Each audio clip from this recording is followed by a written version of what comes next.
इस पर पड़ेगा, क्योंकि जो सबको ये महसूस होगा। तो ठीक है सर, आप बने रहिए हमारे साथ, एक बार फिर से आप पर लौटेंगे, लेकिन इसी बीच एक और बड़ी खबर आ रही है। कारकास में अमेरिकी हेलीकॉप्टर घुस गए हैं। इससे पहले हमने तस्वीरें दिखाई हमले की, जहां पर बैक टू बैक स्ट्राइक की गई थी।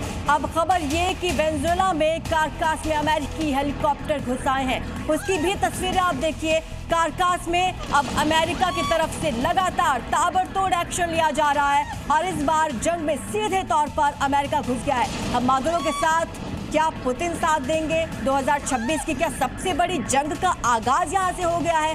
ये लगातार सवाल बने हुए हैं। फिलहाल ये तस्वीरें आप देखिए।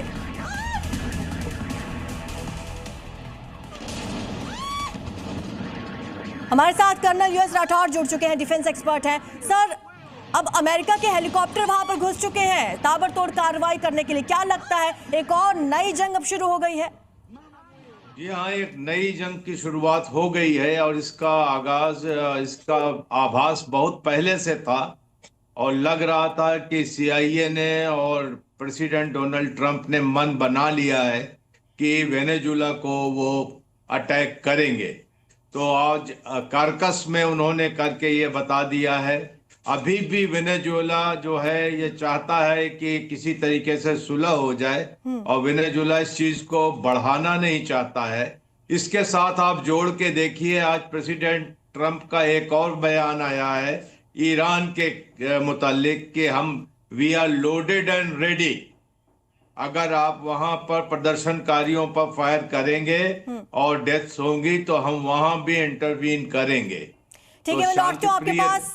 एक और बड़ी खबर आ रही है इस वक्त, आपको बता दें वेनेजुएला स्ट्राइक पर बहुत बड़ी खबर आ रही है। इससे पहले हमने बताया कैसे हेलीकॉप्टर घुस चुके हैं, अब टैंक भी सड़कों पर उतर आए। देखने वाली बात यह होगी कि वेनेजुएला की तरफ से क्या किया जाता है, क्या बैकफुट पर आता है या फिर लड़ने के लिए तैयार हो जाता है अमेरिका से।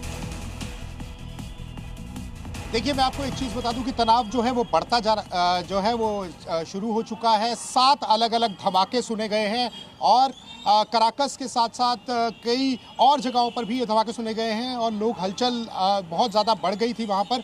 हालांकि वेनेजुएला नहीं चाहता है कि किसी तरह से जो है वो कोई विवाद बढ़े यूएस के साथ, और पहले ही चेतावनी डोनाल्ड ट्रंप ने दी थी। हालांकि कोई अधिकारी पुष्टि वहाँ से नहीं हुई है, लेकिन फिर भी आपको बता दूं कि कराकस बिल्कुल दहल गया। ये सारी सिचुएशन जो है अभी वहाँ पे बहुत पैनिक सिचुएशन है और इस समय जो स्थिति है। ठीक है अमित, मैं लौटती हूँ आपके पास। एक और बड़ी खबर आ रही है, वेनेजुएला की राजधानी में भगदड़ मच गई है।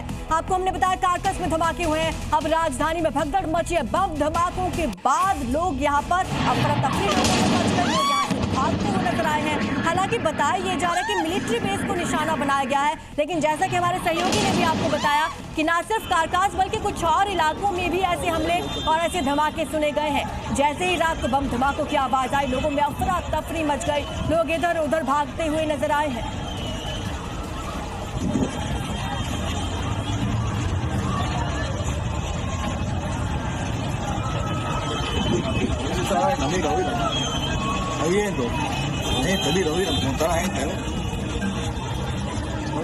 Una locura estaba yendo. Montar a gente,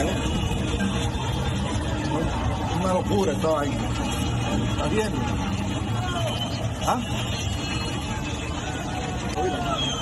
¿Estás viendo? Mira, montar a gente, una locura estaba ahí. ¿Estás viendo?